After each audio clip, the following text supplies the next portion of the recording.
というのはあったりとか、あとはこう心音をこうギュッて抱きしめた瞬間聞かせるとか。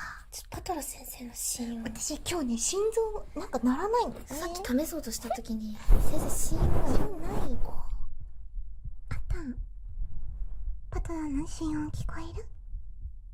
はあ、聞こえる。はあ、君と一つになってるよ。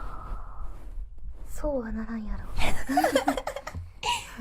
ていう感じね。心音なる、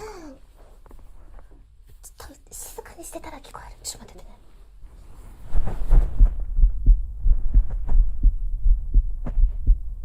あ、生きてる